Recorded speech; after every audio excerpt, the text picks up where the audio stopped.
I'd like to say that if I followed Mr. Moore's thinking, Eisenhower wouldn't have opened up a national highway system. We wouldn't have been at the point, the envy of the world in infrastructure, in ports, in rail connections, to get people to work, to get product to market, to get product to be shipped internationally.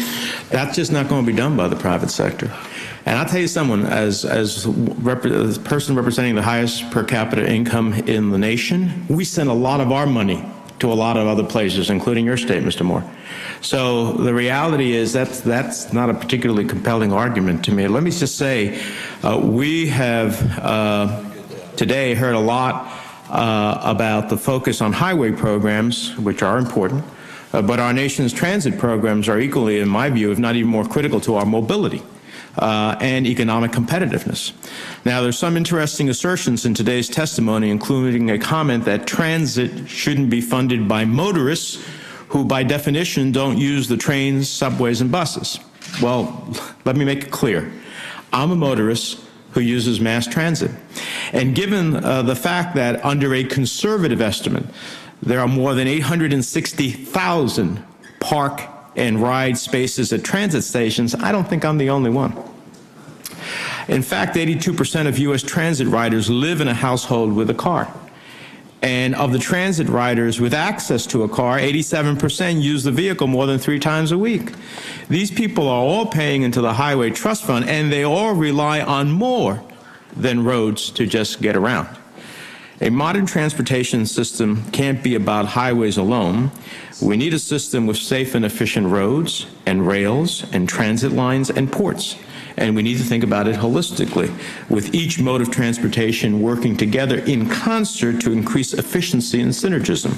And we have a long way to go to get there. We're debating, I saw the House debating about $1 billion for Amtrak versus $1.3 billion. China spent $121 billion in 1 year on their rail and transit systems. So, and their economy's going pretty strong. So I'd like to ask, and before I do, I'd like to recognize somebody who I think is very prescient in today's debate that we're having. It's a quote. It says, "Anyone who's driven the family car lately knows what it's like to hit a pothole, a frustration, expense, a danger caused by poor road maintenance. Our cities need new buses, new and rebuilt rail cars, and track improvements. Common sense tells us that it will cost a lot less to keep the system we have in good repair than to let it disintegrate and have to start over from scratch. Clearly, this program is an investment in tomorrow that we must make today."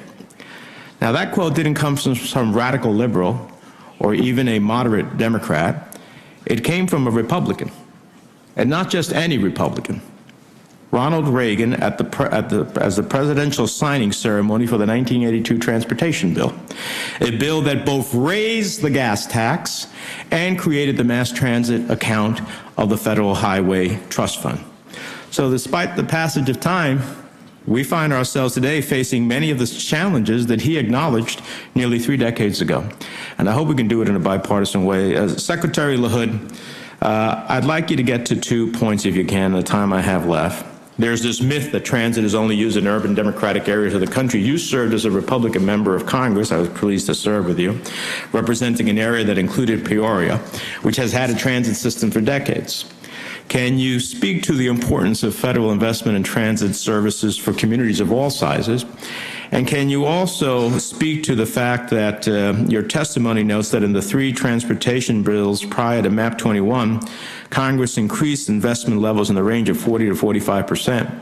But in MAP 21, we only did a small increase to keep up with inflation. What is the real world impacts of the economic consequences of doing that? Because I see in areas where half of our entire nation's GDP is generated in 23 metropolitan areas.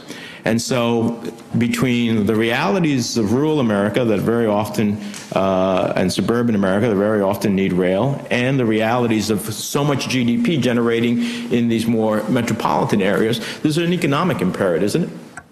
People that are middle income people, or certainly people below middle income, people that are working people, many of these folks cannot afford a car. They rely on mass transit. They rely on buses, light rail, and mass transit is their lifeline to their job, to their doctor's appointment, to the grocery store.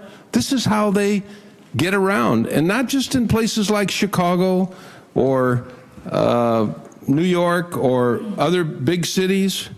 In places like Peoria, Illinois, where I still have a home, we have a great mass transit system. It's all buses. But people rely on it every day because it's cost efficient. They don't have to have a car. They don't have to pay insurance for a car.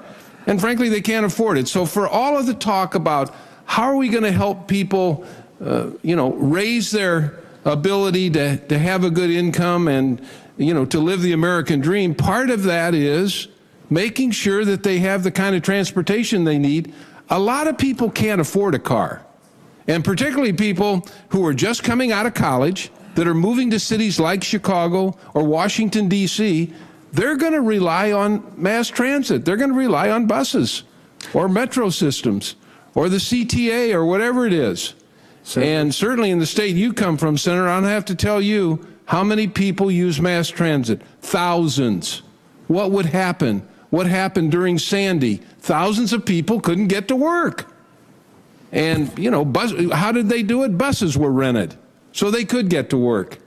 This is an important part of our transportation system. We're not going to give up on it, and we shouldn't. For the people, not for us. We all own cars. But for the people, the working people. Senator, your time is up.